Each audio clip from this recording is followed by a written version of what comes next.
Değerli arkadaşlar, değerli dostlar, Zerdeş TV'nin yorum analiz programında tekrar bir aradayız. Bildiğiniz gibi barışı örme dosyamız üzerine yine çalışmalarımız devam ediyor. Süreç mi değil mi adını ne koyalım derken süreç tek taraflı da olsa belli bir aşamaya geldi ve dün Sayın Cumhurbaşkanı Erdoğan'ın konuşmasının da çok net bilgiler vermemesine rağmen artık bir diyalog sürecini, bir müzakere sürecinin olma ihtimali değil artık gündemleştiğini de görüyoruz. Bu vesileyle biz bugün dün atılan çok önemli bir adım var. Güney Kürdistan Süleymaniye kentinde e, 12. Kongre fesi kararıyla ve Sayın Öcalan'ın göndermiş olduğu videonun da etkisiyle alınan bir karar ve silahların yakılması süreciyle ilgili dün bir toplantı yapıldı ve o bize bugün sürecin başka bir aşamaya geçtiğinin de bir göstergesi olarak görünüyor. Bugün çok değerli bir konuğum var. Konuğum Ali Can'dan. Yine bugün onunla bu silah bırakma ve yakma meselesini, e, Sayın Erdoğan'ın konuşmasını ve Suriye bağlamında da Tom Barak'ın konuşmasına dair neler düşündüğünü kendisinden görüşlerini alacağız. Ali Hocam hoş geldin. Nasılsın? Hoş bulduk Kemal Hocam. İyiyim. Teşekkür ederim. Sen nasılsın? Teşekkürler, sağ olasın. Ali Hocam, sanıyorum süreç başka bir boyut kazandı. Dünkü özellikle Süleymaniye'deki silah yakılmasıyla beraber. Nedir, nasıl okumamız gerekiyor? Sen nasıl okuyorsun? E, Hem bölge için hem Kürtler ve Türkler için neler düşünüyorsun? Bu konuda bize neler söyleyeceksin hocam? Evet hocam. Dediğiniz gibi yeni bir aşamaya girdi süreç. 11 Temmuz'da gerçekten de tarihi bir gün yaşandı. Bugüne kadar işte e, süreçte alınan kararlar gerek İmralı'da 27 Şubat'ta Sayın Öcalan'ın çağrısı, o çağrıya yönelik PYK'nin hemen akabinde e, çağrıya yanıt vermesi olumlu olarak ve kongresini toplayıp 12. kongresini toplayıp fesih kararını alıp silahları bırakması yönünde karar alması ve bugün 11 Temmuz itibariyle bu kararın pratikleşmesi yaşandı. Bu hem tarihi anlamda baktığımız zaman Kürdistan tarihinde ilk defa 29. isyan dediğimiz son isyanın barış ve çözüm, yani demokratik toplum grubu olarak adlandırdığımız e, grubun silah bırakmasıyla gerçekten de e, her iki tarafın onurlu bir şekilde e, ne isyanın tenkitle tepelenmesiyle ne de isyanın e, yenilgisiyle sonuçlandı. Tam tersine siyasi bir irade sergilenerek siyasi bir karar alınması Cesena mağarasında e, Kandil'de Süleymaniye e, Güney Kürdistan'ın Süleymaniye ilçesindeki Kandil yakınlarında bulunan tarihi bir mağara. O mağaranın da tarihi önemli, burada zikretmeden geçmeyeceğim. Nedir Çünkü hocam o mağaranın? Çünkü o mağaranın tarihi önemi iki hocam. farklı şey söyleniyor çünkü. Yani bir hem olumlayan var hem olumsuzlayan var. Bu konuda neler diyeceksin hocam? Şimdi olumlu olarak ben Şeyh Mahmud Berzanci'nin İngilizlere karşı savaşında ailesiyle birlikte, arkadaşlarıyla birlikte sığındığı bir mağara. Orada Evet. e, yer alması var. Olumsuz olarak, yani olumsuz olarak ben değerlendirmiyorum yani. Bir dönemde oraya yine yanlış değilsem e, şu an hatırlamıyorum, Melebi Sabah Berzani mi? Yine aynı şekilde kendisinin de sığındığı belirtiliyor. Fakat mesela Aşbetal dönemiyle değerlendirdiğimiz zaman Aşbetal dönemiyle e, yani o dönemde kendi içinde değerlendirilmesi gerektiğine inanıyorum. Aşbetal'ın. Çünkü o dönemin de tarihsel şeyine girdiğimiz zaman bildiğimiz gibi Irak-İran anlaşıyor. İran-Irak anlaştığı zaman e, Şah işte e, ölümsüz Barzani'ye diyor ki işte silahları bırak. Yani orada bir şey var, zorlama var ya, bırakacaksın ya da işte biz anlaştık, anlaşılınca ne olacak? Hem yardımlar kesilecek hem iki taraftan kuşatmaya alınacak. Yani bu anlamda ben dedim olumsuz olarak yine değerlendirmiyorum. Ama E, ayrıca tarihe bir referans olması bence anlamlı bir şey bu. Yani bütün bugüne kadar olanların sahiplenildiği ve dolayısıyla da son isyanın da en azından lideri bazında bir yani müzekere yapılabilecek bir konuma gelmesinin de önemli olduğu bir değerlendirme anlamlı olacak diye kesin, düşünüyorum ben.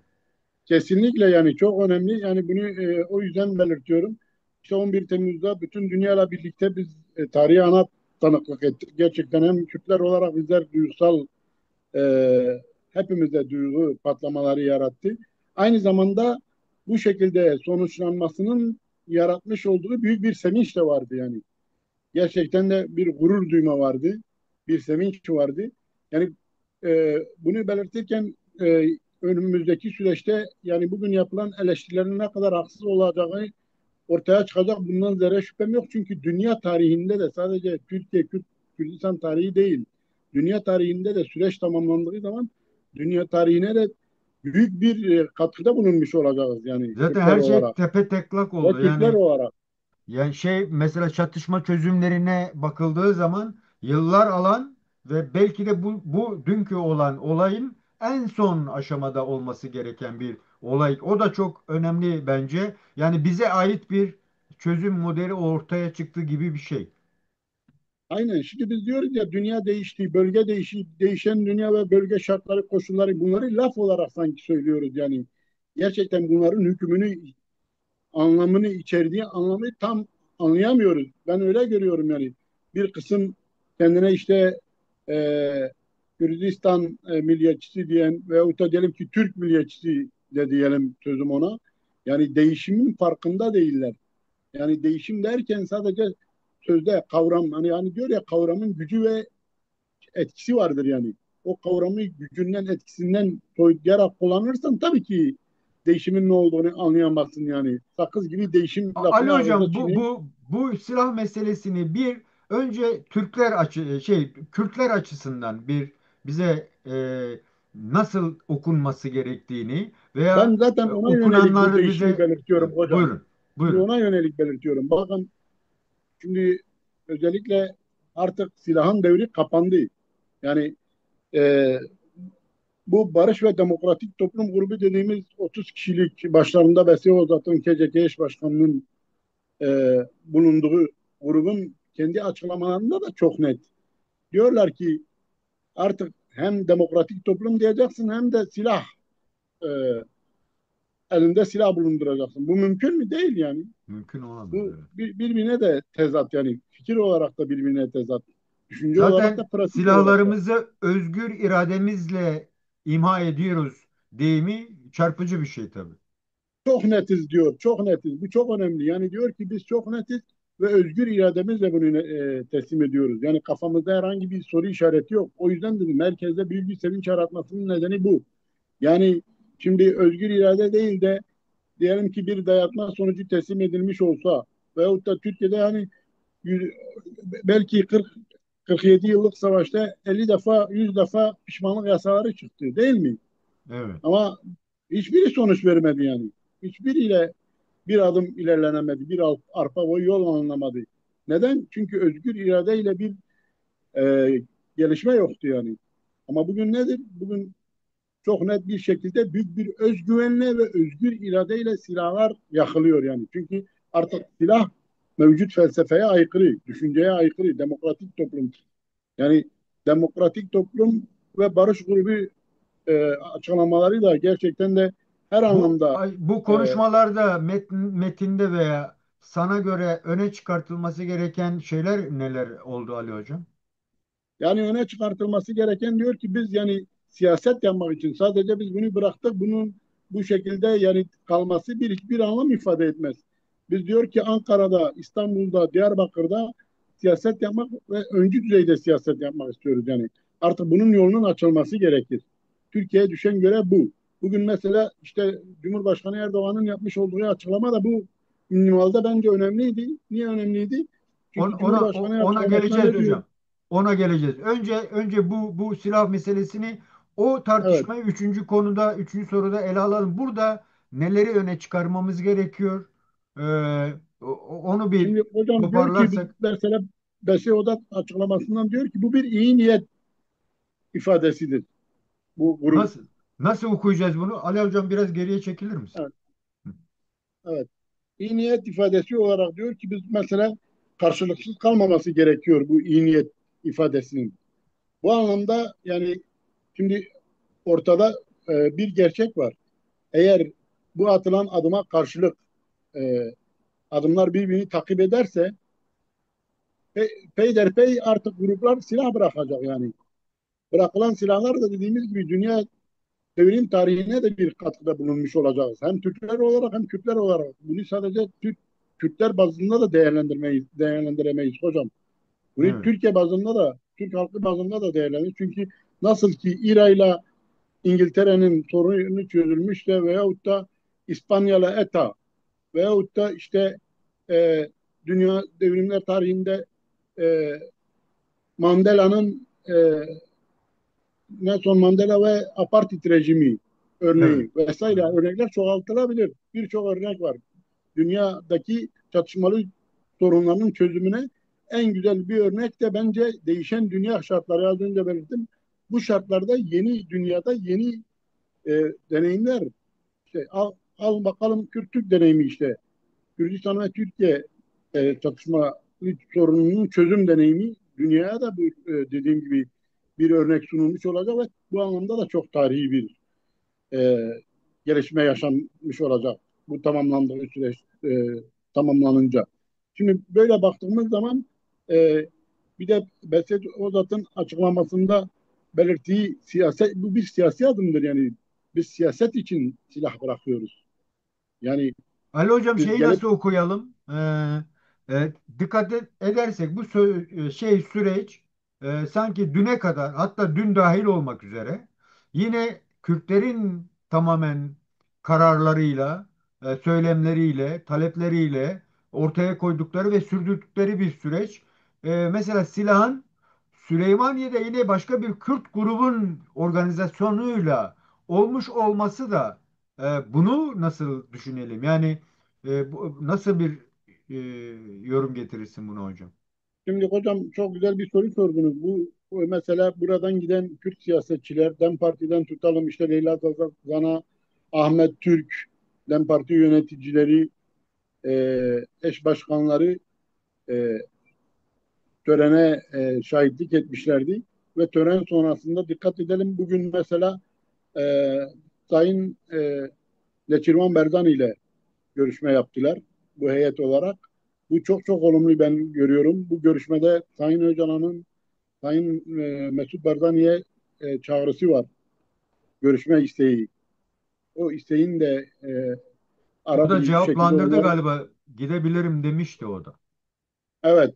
Şimdi bu anlamda dediğim gibi bir de yine e, Sayın Ahmet Türk'ün yaptığı açıklamadan Ulusal Kongre'nin toplanması gerektiği yani Kürtler arası birliğe büyük bir ivme kazandırdı bu silah bırakma töreni. Bunu Evet. da gerçekten de göz ardı etmemek gerekir. Bu da önümüzdeki süreçte bunun yansımaları daha çok kamuoyuna olacak. Şu an yürütülen bir Kürtler arası bir diyalog var. Kürtler arası bir Rojava'da başlayan ve bugün Güney Kürdistan'da da önemli adım atılan bir ulusal kongre çalışması yürütülüyor. Bu da önümüzdeki günlerde veyahut da haftalarda, aylarda gerçekleşeceğine inanıyorum. Çünkü yani değişim dedik, yine değişime dönüyorum. Dünya değişiyor. Değişen bölge gerçekliğinde Kürtler daha çok bir diyalog halinde olmalılar, birlik olabilmeliler, ortak kararlar alabilmeliler. Yani dört parça Kürdistan'da yaşayan Kürtlerin geleceğiyle ilgili. Çünkü ateşten günlerden geçiyoruz. Yani değişim diyor ya, bakın bu çok önemli hocam. Burada mesela bir e, e, dikkat çekmek istediğim, altını çizmek istediğim bir şey var. Şimdi geniş düşünceler, geniş ufuklar, geniş düşüncelere ve e, olağanüstü bireylere, büyük bireyleri yaratır. Ama dar ufuklar bölük pörçük düşünceleri ve dar pratikleri yaratır. Yani en kötüsü burada dar düşünmektir. Yani gerçekten de hani Nietzsche'nin bir sözü var. Gerçek kötülük bile işlemek dar düşünmekten daha iyidir. Gerçek kötülük işlemek bile daha iyidir. Kürtler büyük düşünebilmelidir yani. Kayıkçı kavgasını terk edebilmelidir. Bu dört parça için de söylüyorum. Artı yine işte bu sürece yanlış yaklaşan Kürtler için de söylüyorum. Ben korkuyla yaklaşanları buradan ayırıyorum. İyi niyetli olup işte bizi yine aldatacaklar, kandıracaklar korkusuna giren ki mesele ufku geniş olmadığı için de bu arkadaşlarımız bu veyahut da halkımız bu yönlü bir bakış açısına sahip. Fakat geniş bir ufka sahip olanlar bu gerçekleri görebiliyorlar. Dünya bakın az önce de belirttim. Dünya değişti. Şu an dünyanın başında olan adam yani bütün dünya bu adamdan korkar hale gelmiş. Yani bu Trump'tan bahsediyoruz. Yine bölge. Bakın bölgeye atadığı elçiyi bölge artık bu adamı kabul etmiyor. Yani oralara dediğiniz soracağız, geleceğiz oralarda açacağız bu konuları. Fakat değişim, bunu anlatmaya çalışıyorum. Değişim gerçekten tüm ağırlığıyla kendini hissettiriyor. Ve bu değişime cevap olmak gerekiyor. İşte 11 Temmuz'da Kürtler açısından bence yani ağırlığı ileride daha çok anlaşılacak. Yani silahların devreden çıkması yani demokratik zemin diyoruz ya demokratik hem Türkiye'de demokratik zemini yaratacak hem Kürdistan'da demokratik zemini yaratacak. Şimdi demokratik zemin olmazsa üzerinde siyaset yapılabilir mi? Yapılamaz. Siyasetin yürüyebilmesi için demokratik zemin şart. Şimdi silahlar demokratik zeminin önünde bir engel. Bu engel bertaraf edildi. Ortadan kaldırıldı. Yani bu çok çok önemlidir. Önümüzdeki 5 sene bence bölgede çok büyük değişimlere gebe yani. Ali Hocam, Tabii son bu olarak bu konuyla ilgili bir anekdot var. Mesela deniyor evet, ki dün yakılan silahların Ee, ya o mağarada korunacağı veya bir müze şeklinde tarihsel bir atıf var.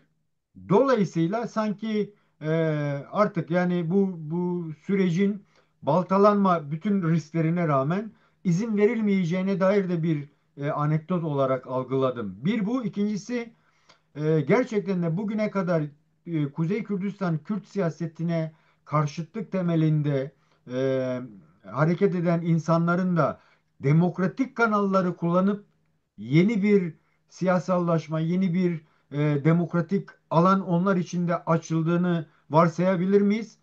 Onlar bu konularda hazırlar mı, değiller mi? Bu konuda bize neler söyleyeceksin hocam? bence herkes ve her kesim için demokratik kanalları açıyor. Bunu yakın zamanda da göreceğiz. Fakat katılıyorum onlar hazır değil.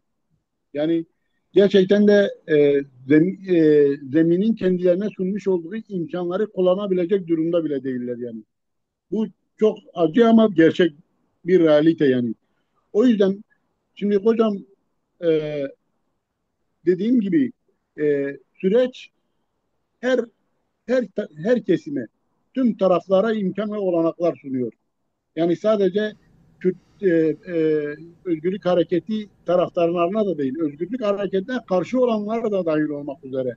Yine sadece Kürtlere değil, Türkiye'ye de, Türk halkına da, Türk soluna da, yine e, Kürdistan'ın dört parçasındaki e, Kürt örgütlerine. Mesela şimdi Bafıl Talabani'nin de bir açıklaması vardı. Ben çok olumlu gördüm. Bafıl Talabani de bu sürecin silahların bırakılmasının önümüzdeki süreçte büyük etki yaratacağını bunu görebiliyor yani. O da belirtiyor. Yaratacağı imkanların, olanakların dediğim gibi 5 yıl içinde aslında çok büyük bugün sürece karşı olanlar yani belki o kadar da sürmez sürecin kazanımlarından dolayı gayet memnun olacaklar da. Bundan zerre şüphem de yok.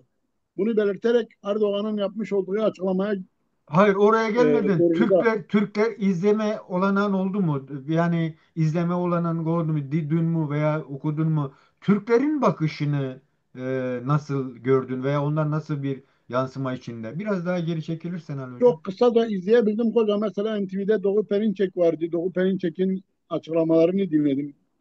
Silah bırakmadan sonra Güney'in bir 15-20 dakika izledim. Doğu Perinçek'in değiştiğini gördüm yani. Açık ve net diyeyim. Doğu Perinçek mesela diyor ki şimdi bu adımdan sonra diyor kesinlikle tartışmasız bir şekilde genel af çıkmalı. Siyasi genel af. Ali Adli Hocam değil. biraz Ben de geri elçisiyim. çekilir misin? Evet. Siyasi bir genel af. Adli değil. Siyasi bir genel af diyor çıkmalı ve bunun ötesinde diyor zaten hani başka bir şekilde bu kadar insanın topluma katılmasının ve bu insanların Ama o silah diyor silahlar yakılmasın diyor getirsin birlikte ordu kuralım. Öyle bir şeyler de söylüyor. ben dedim ya kısa izledim o bölümü duymadım. Fakat bunu anlatmaya çalışıyorum. Kendisi bile mesela bu süreci olumlu karşılıyor. Fakat tabii ki yani Doğu Perinçek örneğini niye verdim? En uç kesim. Mesela orada bir cümlesi de var. Diyor ki bu sürece İyi Parti'nin ve Zafer Partisi'nin karşı olmasını onları ihanetle suçluyor.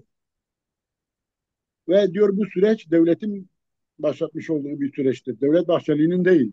Diyor 2 yıldır devlet İmralı'da görüşmeler yapıyordu yani. İmralı Halk ile birlikte nezdinde devlet halk başlattı. nezdinde bir şeyin izlenimin oldu mu? Şimdi halk nezdinde hocam Türkiye'de bir gerçeklik var. Hala basında dil kırılmamış. Terör dili kırılmış değil. Bu bir realite. Fakat önümüzdeki süreçte kırılması gerektiğine inanıyorum ve kırılacağını öngörüyorum. Çünkü yani sorun böyle işte 90'ların veyahut da 2000'lerin diliyle terör diye adlandırılabilecek bir boyuttan çıktı yani. Artık ortada yani silah da yok. Yani sen PYK dönüşüyor. PYK başka bir parti oluyor. Siyasal bir mücadele yürütüyor artık. Yani sen terör diye o terör kartı ortadan kalktı bence. O kart Peki Ali Hocam. hiçbir taraf için kullanılabilir olmaktan çıktı. Bu Peki Ali anlamda Hocam. Sözünü bitirirsin. Bu evet, noktadan sonra da e, yani çözüm konuşulmasından beri öne çıkan iki figür var. Sayın Bahçeli ve Sayın Öcalan. Bunların dolaylı dolayısız işte çalışanın da onların tek bir mattosu vardı. İşte terörsüz Türkiye dediler. E, fakat Kürtler özellikle de bunun yaygınlaşabilmesi için, hayat bulması için işte hayatlar kuruldu, İmralı'ya gidildi, Sayın Öcalan'ın e, tar- tartışma olanı yaratan birçok çıkışları oldu. E, ta- düne kadar Sayın Erdoğan hiç o konuda bir şey göremedik kendisine. Yani sürece katkı sunamadığı için sürekli acaba ciddi bir ikilik mi söz konusu yoksa karşıtlık mı söz konusu? Dün Bugün Sayın Erdoğan'ın bir konuşması oldu. O konuşmayı bize yani süreci sahiplenme demek istemiyorum ama öyle bir yaklaşım gösterebilir miyiz? Evet, devlet artık bunu ele alabilecek konuma geldi şeklinde. O konuşmada neleri öne çıkardı sence? Bu konuda neler diyeceksin hocam? yani bence hocam bunu belirteyim. Evet, sürecin başlatanı e, Devlet Bahçeli kamuoyu önünde bunu da önceki programlarda da konuşmuştuk. Ve Devlet Bahçeli'nin çağrısına yönelik çıkıp olumlu yanıt veren, adım atan Sayın Öcalan İmralı'da İmralı heyetine yapmış olduğu açıklamada Bahçeli'nin çağrısına karşılık verdi, olumlu karşılık verdi ve ardından bildiğimiz gibi peş peşe adımlar gelişti. E, Şimdi düne kadar bugüne kadar işin doğrusu Sayın Cumhurbaşkanı Erdoğan herhangi bir e, tarihi açıklamada bulunmadı. Yani evet olumlu adımlar attı, görüşmeler yaptı. Bunları inkar etmemek lazım. Dem heyetini rahmetli Sırrı Süre Önder, Pervin Buldan, yine daha sonra Mithat Hoca, Mithat Sancar ve Pervin Buldan'ı kabul ederek e, olumlu sürecin ivme kazanmasına yönelik kritik dönemlerde birkaç çıkış yapmaktan başka gerçekten de tarihi nitelikte diyebileceğimiz açıklamaları olmadı. Evet. Dün de Sayın Cumhurbaşkanı'nın tarihi açıklamalar yapacağı Kızılcahamam'daki toplantıda belirtildi ve gerçekten de kamuoyunun ki daha önce de sizinle telefonda konuşmuştuk. O zaman ben de demiştim beklentim var yani olumlu açıklamalar yapılması yönünde. Hatta işte genel haftan tutalım. E, Yine cezaevinde bulunan Demirtaş, Selahattin Demirtaş ve arkadaşları başta olmak üzere Sayın Demirtaş ve arkadaşlarının hızlı bir şekilde çıkarılması beklentimiz vardı. Artı yine silah bırakan e, Barış ve Demokratik Toplum grubuna yönelik yasal düzenlemelerin yapılması çok hızlı bir şekilde gelişir diye bekliyordum. Ama bugün yapılan konuşmada hatta burada not almışım oradan da okuyabilirim. Buyurun, Çok neler öne çıktı olumsuz. sana göre hocam? Evet, Buyurun. benim görebildiğim mesela şu cümleleri çok önemliydi. Türkiye kazanmıştır milletimiz. Dün, yani e, evet, dün yok eski gün yapılan silah bırakma törenini merasim olarak belirtti dedi. Merasim yapıldı Kandil'de dedi. Ve dedi bu merasimde diyor Türkiye kazanmıştır, milletim kazanmıştır. Türk, Kürt, Arap 86 milyon her bir vatandaşımız kazanmıştır. Türk, Kürt, Arap birse beraberse o zaman Türk vardır, Kürt vardır, Arap vardır. Ayrıştıklarında, bölündüklerinde ise mağlubiyet, hezimet, hüzün vardır. Daha güzel şeyler olacak. TBMM'de bir komisyon kuracak, sürecin yasal ihtiyaçlarını meclis çatısında konuşmaya başlayacağız. Altını çizerek söylüyorum, Cumhur İttifakı olarak ve DEM heyetiyle de bu süreci geleceğe taşıyacağız. DEM heyeti meclis başkanımız da dün görüştü diyor. Mümkün olan en geniş katılımla meclisimizin de bu atılan bu hayırlı süreci desteklemesini temenni ediyorum. Daha güzel şeyler olacak. Dün atılan adımlar Irak'ta çok farklı sesler meydana getirdi. Suriye'deki Kürt kardeşimizin de huzur içinde yaşaması bizim olmazsa olmazımızdır. Şimdi AK Parti, MHP, DEM biz güçlü olarak bu yolu yürümeye karar verdik diyor. Şunu herkes bilsin ki artık yumrukları sıkmaya gerek yok. Türkiye kardeşlikle büyüyecek, demokrasiyle güçlenecek. Göreceksiniz çok farklı bir Türkiye'ye en yakın zamanda kavuşacağız. Biz bir adım atana her türlü kolaylığı sağlarız. Unutmayın Peki. çıkış yolu arayana kapıyı ardına kadar açarız diyor. Şimdi bu söyledikleri de benim görebildiğim kadar anladığım şu. İlk defa böyle Geri. kararlı irade koydu. Cumhurbaşkanı sürece irade bıraktı, arkasına irade koydu. Bu olumludur ve dediğim gibi temkinli adımlarla gidiliyor. Ama sürecin hızlanacağı, bu açıklamanın süreçte katalizör rolü oynayacağını belirtmek istiyorum. Çünkü Cumhurbaşkanı'nın bu denli güçlü cümlelerle sürecin arkasında durması ve DEM Parti'yi de e, bu süreçte ilk defa böyle altını çizerek DEM Parti ile birlikte yürütüyoruz diye Ama açıklaması. Bunlar Pervin Buldan'ın açıklaması dedi ki bu bilinen ittifak değil, bu sadece sürece ilişkin bir mütabakat şeklinde bir şeyler söyledi. tabii sürece Bunu nasıl yönelik dedim ya yorumlamamız beraber lazım? yürütüyoruz diyor. Çünkü CHP'den hiç bahsetmedi mesela. Sayın Öcalan'ın hiç adı geçmedi. Mesela bunlar önemli şeyler değil mi sizce? Çünkü sahiplendiğim bir süreç var ama bu konuda herhangi bir şey öncelememesi neler düşündürüyor sana Şimdi hocam? hocam bakın bazı şeyleri ben yani diplomatik bir dille mesela diyor ki bir adım atana her türlü kolaylığı sağlarız. Unutmayın çıkış yolu arayana kapıyı ardına kadar açarız. Yani bu kime mesajdır? Adrese mesajdır. Hı. Yani Sayın Öcalan bugüne kadar ne diyordu? Diyordu bize bir çıkış yolu gösterin değil mi? Biz adım atacağız siz de engel olmayın. Kapıyı açın yani. Hı hı. Yani bunlar bence yani şimdi Erdoğan'dan da şunu unutmayalım. Cumhurbaşkanı Erdoğan'dan da bunun ötesine e, çok fazla bir şey bugün beklemek bence doğru değil. Çünkü bahsettiği şeyleri yaptığı noktada Türkiye'de demokrasinin gelişmiş olduğu, demokratik bir Türkiye'nin ortaya çıkması durumunda e, bugün muhalefetin yaşamış olduklarını yaşaması mümkün mü?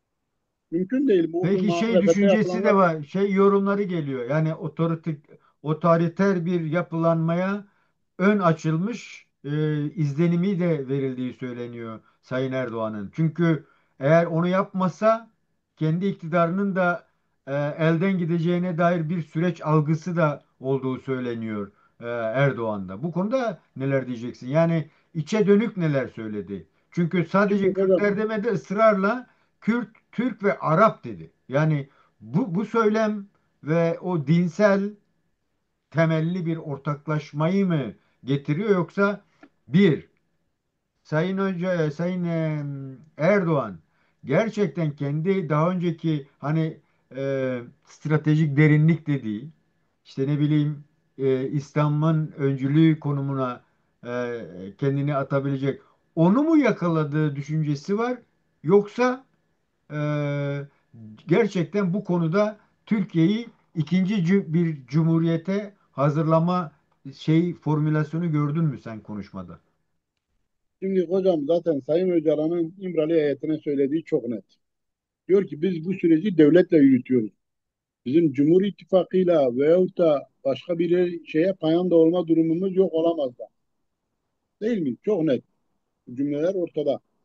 Şimdi fakat sen birlikte bir çözüm yürütmüş olduğun e, sonuçta Türkiye Cumhuriyeti'ni temsil eden kim? Cumhurbaşkanı Erdoğan. Cumhurbaşkanı şapkası var.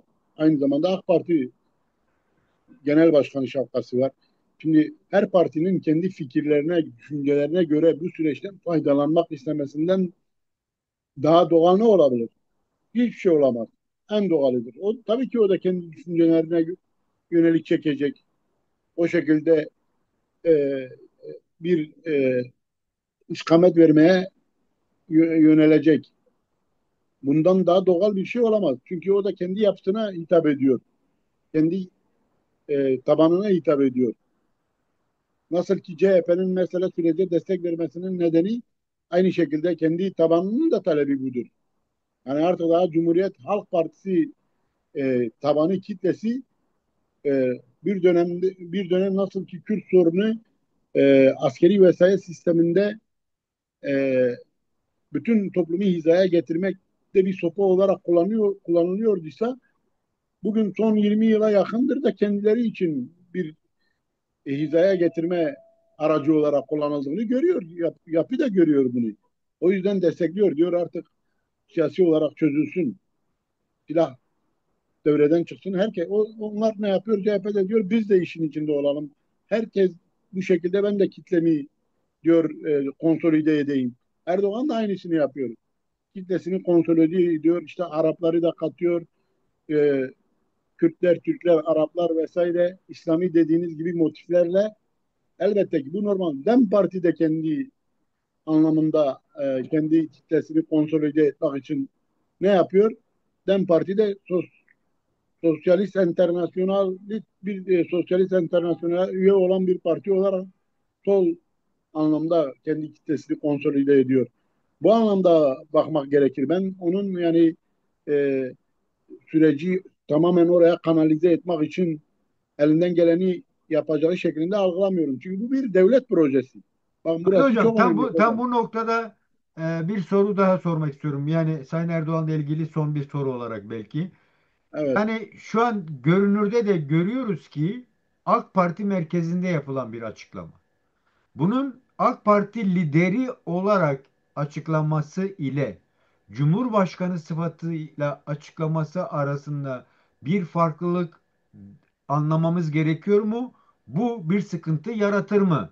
Bu konuda neler diyeceksin hocam son olarak? Kesinlikle hocam çok güzel bir soru sordunuz. Bu yaratır, farklılık yaratır. Çünkü ilk defa tabanına karşı konuşuyor. Tabanına mesaj veriyor. Yani bugüne kadar hep Cumhurbaşkanı olarak yani açıklamalar yaparken tabanı ne derdi? Partisi tabanı derdi ki Cumhurbaşkanı devletin işlerini yürütüyor. Devlet başkanı olduğu için onları söylüyor. Ama bugün dediğiniz gibi AK Parti Genel Merkezi'ne konuşuyor ve milletvekillerine karşı konuşuyor. Parti yönetimine karşı ilçe başkanlarından Ama tutan il başkanlarına. Cumhurbaşkanı olduğu zaman bir devleti temsilen, hani Sayın Öcalan diyor ya biz devletle diyalog halindeyiz diye. o noktada bir sıkıntı yaratmayacak mı sence? Yok hocam, bence yaratmıyor. Çünkü niye? Aynı zamanda çift şapkası var. AK Parti Genel Merkezi'nde de konuştu. Cumhurbaşkanı kimliği var. Evet. Cumhurbaşkanı sıfatı var yani. Cumhurbaşkanının ağzından çıkanlar. Bir cumhurbaşkanı sadece çıkıp parti çıkarları doğrultusunda bu meseleyi konuşamaz yani bence. Bir Türkiye'de yaşıyoruz hep. Yani Türkiye'yi tanıyoruz, biliyoruz yani. O yüzden bunu dediğim gibi e, hem Cumhurbaşkanı'nın kendi partisine konuştuğu için orada farklı bir hitabet içerisine cümleleri bile dikkatli seçtiğini az önce de ben söyledim. Dikkat edin, daha onu radikali yapamaz yani. Çünkü kendi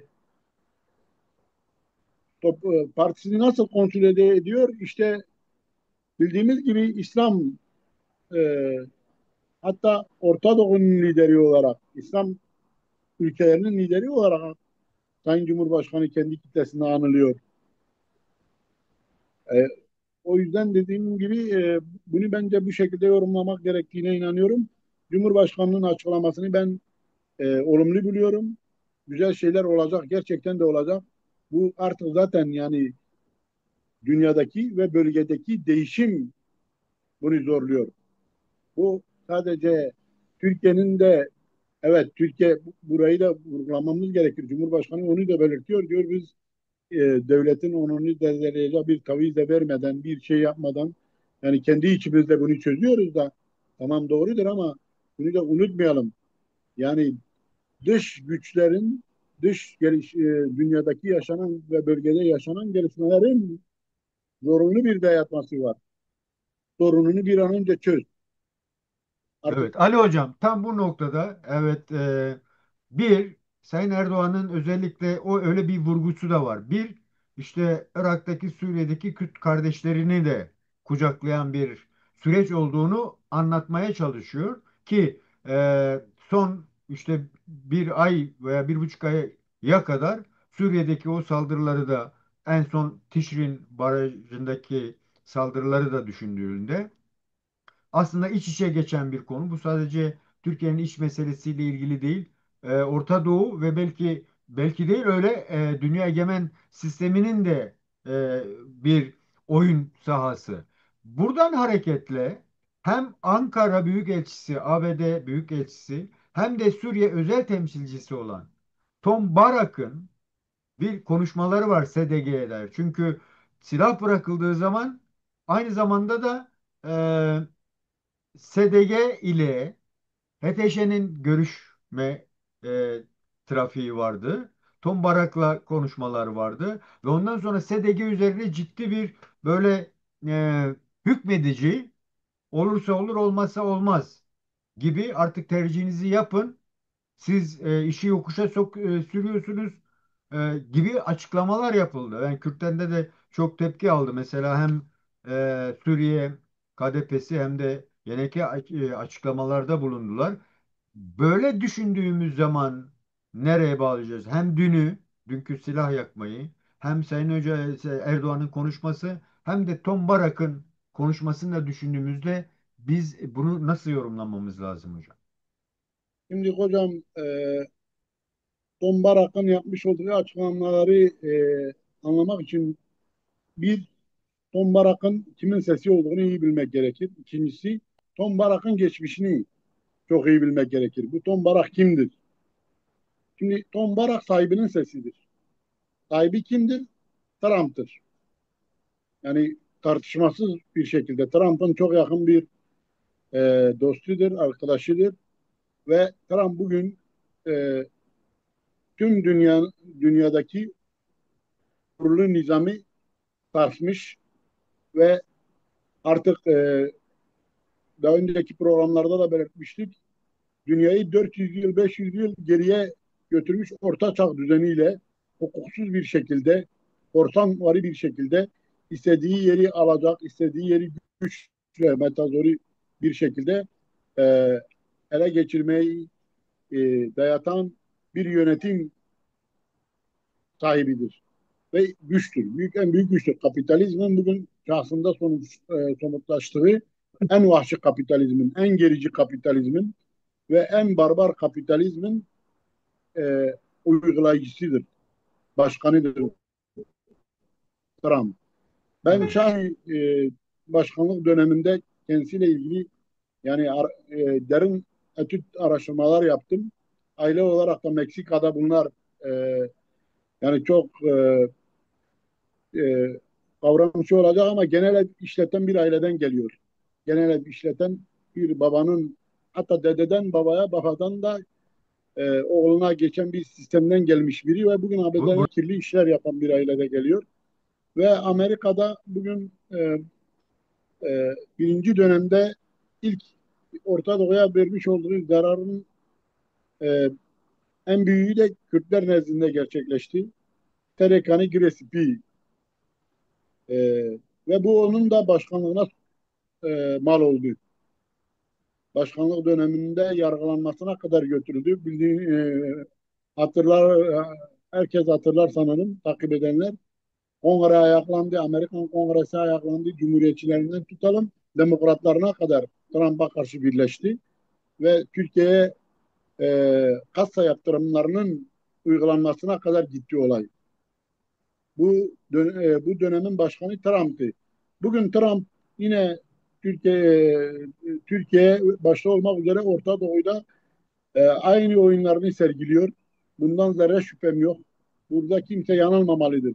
Yani aslında Öcalan'ın atmış olduğu bu adımlar ileride diyorum ya 5 yıl sonra anlaşılacak. Çok daha iyi anlaşılacak. Çünkü kirli senaryolar, karanlık e, senaryolar uygulamadadır. Dikkat edelim. Bu adam 2021 yılında bu Tom Barak Amerika'da tutuklanıyor.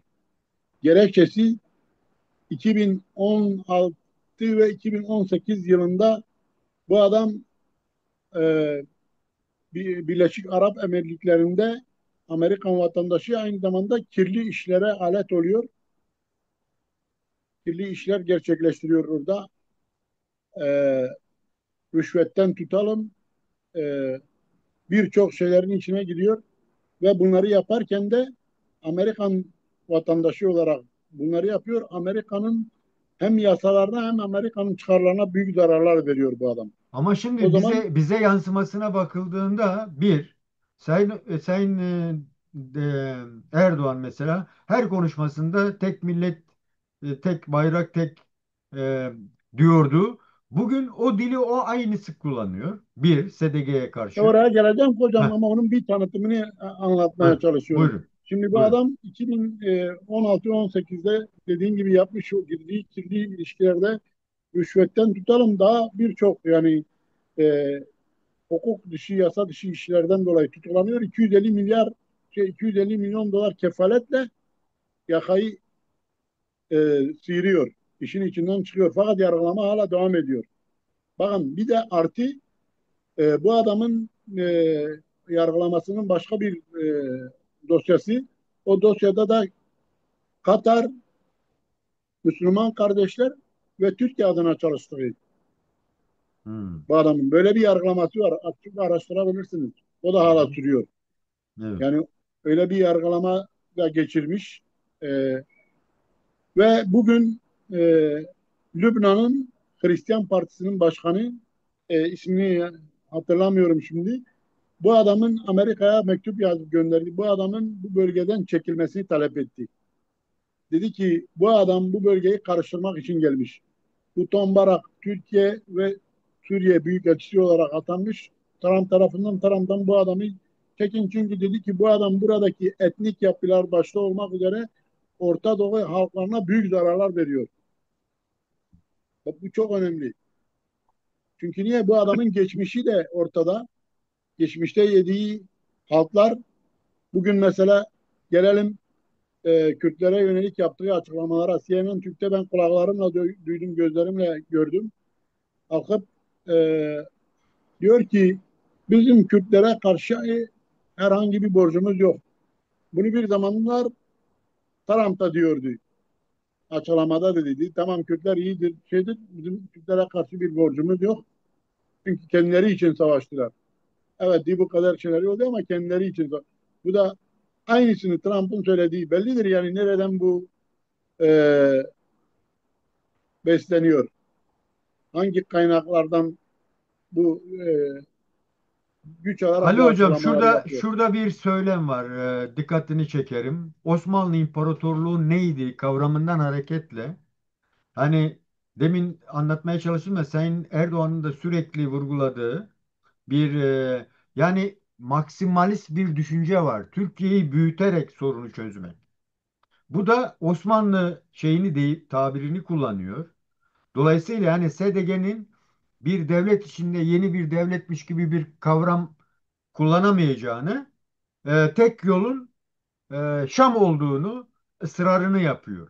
Bu Şimdi hocam böyle de ondan da öte düşünüldüğünde neler diyeceksin? diyor ki SDG diyor e, tamamen diyor şeyin içinde erimelidir. Türkiye'nin tezlerini alıyor. Yani bugüne kadarki değişmeyen, bir bilim bile değişmeyen tezlerini alıyor. Amerika'nın tezleriymiş gibi bunları kamuoyuna e, sunuyor. Bakın neyi anlatıyor? Diyor ki diyor SDG artık diyor Şam hükümetinin sunduğu şeyleri hemen kabul etsin. Ne verdiyse onu alacak. Makul olacak. Hiçbir şekilde biz özellik veyahut da diyelim ki işte Federalizm uyulmaz diyor evet bu bölgeye. öz savunma yok, özellik yok. Ondan sonra siyasal anayasal haklar yok. Kendisine ne veriliyorsa ona razı olacak. Yani hızlı bir şekilde de bunu yapacak. Kısaca bunu anlatıyor. Bu adam bunu diyor. Tabii bu FDG tarafından da bütün Kürtler tarafından, dört parçadaki Kürtler tarafından büyük bir infiala yol açtı yani. Bence bir, kurumsal ABD'nin görüşü bu mudur? Değildir. Yani ABD bir kurumsal yapıdır. Yani bu Pentagon'undan tutalım Temsilciler Meclisi'ne kadar, Kongresi'ne kadar, ondan sonra Dışişleri Bakanlığı var. ABD'de güç, güç ve yetki dağılımı var ABD'de. Başkan burada %20 olsun. Buradaki yetkinin %80'i Temsilciler Meclisi'nde, Kongrede, ondan sonra Dışişleri Bakanlığı'nda, çünkü herkesin orada bir rolü ve misyonu var ve en önemlisi Pentagon var. Pentagon'da yani bakıyoruz e, bir oldu bittiye getirilmeye çalışılıyor. Peki tüm bunlar yani şeye gerek yok yani o gören gözler bunu görebiliyor yani. Burada karanlık kapılar ardında bir şeyler kotarılmaya çalışılıyor. O kotarılan ne? Çok Peki çok Ali aleni çok Hocam açık. son olarak şey sorabilir miyim? Son olarak buna da cevap verirsen ondan sonra çalışmayı bitirelim. Şimdi bir Ankara ile ilişkisi var. Suriye özel temsilcisi. İsrail'in Suriye'deki konumu belli. Yani Türkiye ile sanki böyle bir güney-kuzey bölüşmesi gerçekleşmiş gibi. Tom Barak'ın Lübnanlı olması, Maruni kökenli olması, senin söylediğin ilişkiler, e, son dönemlerde Kürtlerin İsrail'e karşı beklentileri ve Sayın Öcalan'ın e, kendi yazışmalarında özellikle İsrail'in programının yani olamayacağını vurgusu. Böyle bakıldığında yani bu Türkiye ile İsrail'i tercih etme sürecinin de bir yansıması olarak ele alabilir miyiz Tom Barak'ın şu an ortaya çıkışını? Bu konuda bize neler söyleyeceksiniz son olarak hocam? Evet hocam çok güzel bir soru sordunuz. Şimdi Kürtler çok açık ve net Türkiye'den yana tercihini kullandılar. Bu su götürmez bir tartışmasız bir realite. Bunda da gerçekten de çok iyi ettiler. Ben şahsen kendim diyeyim çünkü 1000 yıllık bir mazimiz var, bir geçmişimiz var. Son 200 yılda bu maziye lekeler sürüldü. Bu mazi e, son 200 yılda e, e, tartışmalı hale geldi. Fakat bugün özellikle Sayın Öcalan'ın çabalarıyla, katkılarıyla ve buna Sayın Bahçeli'nin de destek vermesiyle birlikte yeniden rayına girdi ve güçlü bir Türkiye Kürtlerle gerçek anlamda barışmış, Kürtleri gerçekten de e, yani bırakalım anayasayı. Doğuştan gelen temel haklarıydı. Yani devredilemez hakları. Doğuştan gelmiş çünkü bu. Yani Allah-u Teala'nın vermiş olduğu, yaratıcının vermiş olduğu dilden tutalım kimliğe, ondan sonra yani e, kültürel haklarına kadar, tüm bu haklarının yönetsel haklarına kadar özel bir biçimde. Yani Öcalan diyor ya, adı bunun özelliktir, siz rahatsız oluyorsunuz diye biz de diyoruz ki komünal. Yoksa bunun adı özelliktir. Haklarının tanındığı bir toplumda Kürtlerin, Türklerin bütün Orta Doğu'da gerçekten de e, en büyük güç haline geleceği bir realitedir, bir gerçekliktir. Türkiye Orta Doğu'yu yönetecek ve Orta Doğu'nun en büyük gücüdür. Şu anda bu kudrete sahip olan tektir. Burada İsrail Orta Doğu'yu yönetmeye e, aday değil mi? Tüm bu Evet. operasyonları ne için yapıyor? Diyor ki Orta Doğu'nun tek efendisi ben olayım. Orta Doğu'nun tek yöneticisi, tek gücü. Doğal olarak Türkiye ile karşı karşıya gelecek. Zaten o Negal raporu bunu anlattı yani. Ergeç dedi ki biz karşı karşıya geleceğiz Türkiye ile. Şimdi Kürtlerle birleşmiş bir Türkiye burada kimi korkuttur? Hmm. Elbette ki İsrail'i korkutur. Elbette ki İsrail burada bu birliğin olmasına karşı çıkar. Maalesef realite bu yani. Siyaset böyle yürütülür yani. Politika budur yani. Dış politika budur. Şimdi burada e, gelelim bu Tom Barak'ın icra etmiş olduğu göreve. Ben zaten bunu anlatmaya çalışıyorum. Bu tür insanlar yani mahkemelerde belli parayla alınıp satılmış, parayla ABD'nin bile aleyhine kullanılmış bir şahıstır bu şahıs. Böyle satılık tipler satıcıdırlar da. Her şeyi satarlar. Satamayacakları hiçbir değer yok. Bu tür durumlarda kimler kullanılır peki? Tabii ki bunlar kullanılacak. O yüzden buradan eğer Türkiye'nin içinde bundan medet uman biri varsa bence çok yanılıyor. Türkiye'nin lehine olabilecek bir şey bunlardan çıkmaz. Aleyhine olacak ancak gelişmelere alet olurlar. Ben bunun altında da açık ve net söyleyeyim. En son söyleyeceğim sözü en başta söyleyeyim. Çünkü ileride bunu da tartışacağız, göreceğiz. Kamuoyu bunu tartışacak. Bunların niyeti Türk-Kürt savaşını sürdürmektir. Bitirmek değildir. Burada bitti başka yerde yaratmaktır. Başka şekilde bozmaktır. Bunlara çok dikkat edilmesi gerekir.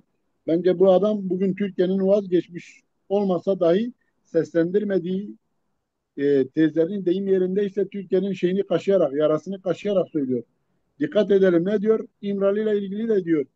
Diyor ki işte bakın hem nalını hem bıkına vuruyor deyim yerindeyse. Diyor ya benim bildiğim diyor İmralı cennet bahçesi dişini adama tecrit uygulanıyor orada. Ben dikkatimden kaçma diyor cümlesi. İkili bir şey var, söylem var. Yani o nedenle diyorum, son olarak toparlar nedir ne değildir, birkaç cümleyle Ben zamanımızı sınırlı Tom kullanalım. Barak'ın açıklamasına yönelik gelişen SDG'nin resmi açıklamasını çok olumlu bulduğumu belirtmek istiyorum. Çünkü tavır netleşti. Yani net olmak gerekiyor. Gerçekten de dediğim gibi yani kavramlar bazen kifayetsiz kalıyor, anlamlarından soyutlanıyor. Bugüne kadar hep sağduyulu açıklamalar yapıldı SDG tarafından. Ama Öz savaşsa gücüne, savaş dendi evet, artık yani. öz gücüne, öz güvenine dayalı olduğu için yani hatta Suriye'deki katliamlarda bile temkinli hareket etti ve uyardı, kınadı. Fakat bu kadar sert karşılık vermedi ama bugün bunu vermemiş olsaydı bence Suriye'deki kazanımlar ciddi bir tehlikeye girecek.